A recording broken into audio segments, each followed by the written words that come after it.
What's up, guys? Video on your manual exposure. I already have two videos on Flash. One talks about the angles.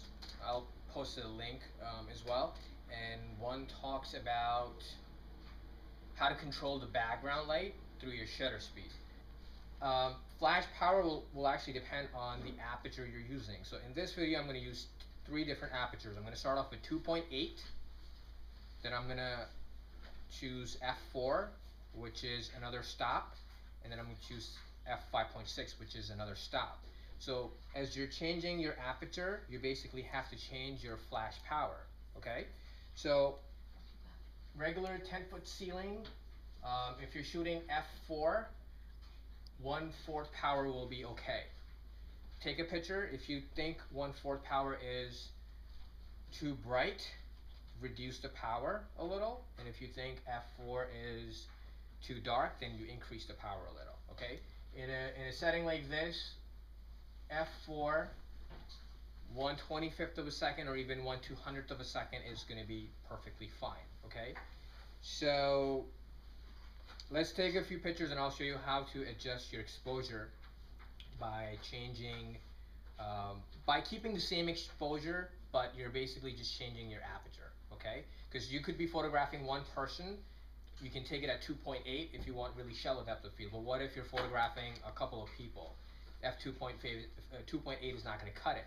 So let's say if there are two people and you want to shoot at f4, let's say, then you need to adjust your flash power as well. And if you're going to take, let's say, a small group shot, maybe 5.6 is okay for that, you need to adjust your flash power again. Okay. All right. So we've turned off the recessed lights to make it even more, to make it darker in here. And the shutter speed that I'm using right now is 1/200th of a second, ISO 400, f2.8. Just remember that if you are photographing in a room where, let's say it's an event and it's super dark, you definitely want to drop your shutter speed down, because 1/200th of a second will block some of the light. So go with 1/25th of a second, and if it's still really dark, then drop it to 1/80th of a second if you're using, let's say, 50mm lens. Try not to fall below your minimum shutter speed, even if you're shooting in manual with speed light. Okay, my flash power right now is at 1/8. Okay, I know it's going to work because it's at f2.8, 10-foot ceiling. It's going to work. If I'm going to change my aperture from f2.8 to f4, which is one full stop, that means that I have to change the flash power from 1/8 to 1/4, because from f2.8 to f4 it's going to block light by one stop. If it's going to block light by one stop in aperture, then I have to pump more light in my flash by one full stop. So if I go from 1/8 power to 1/4 power, that's one full stop. And if I go from f4 to f5.6, that's another full stop. Then I would have to change my flash power from 1/4 to 1/2. And by doing this, my exposure is going to be the same. You'll see that in the pictures. The exposure at 2.8, it's going to be the same as f4, and it's going to be the same as f5.6, simply because I balanced the exposure by increasing my flash power. But you will see the difference in the background. The depth of field is going to change.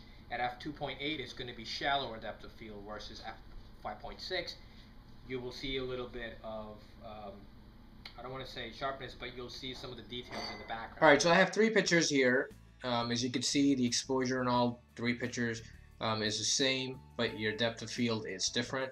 The first picture was taken at f2.8, 1/200th of a second, ISO 400, and the flash power was at 1/8 power.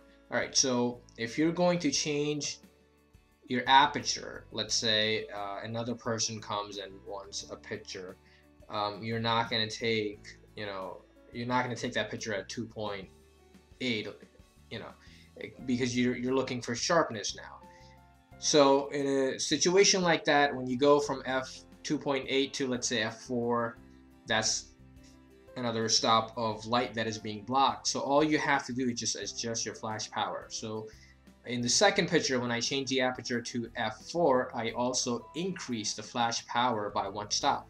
So I went from 1/8 power to 1/4, and in the third picture I went from 1/4 power to 1/2 power, because I went from f4 to 5.6, which blocked another stop of light. And just by simply increasing the flash power, you get the same exposure, but your depth of field is basically going to change. So instead of you taking so many, test shots, random test shots, all you have to do is just, remember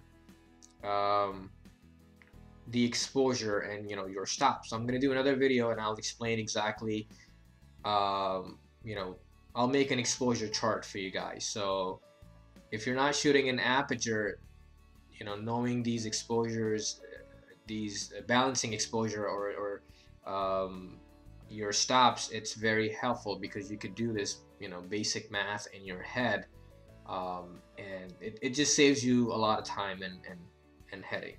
So I hope this helps, and if there's any other flash video that you want me to do, please let me know. Hope all is well, and everyone, you have a very Merry Christmas.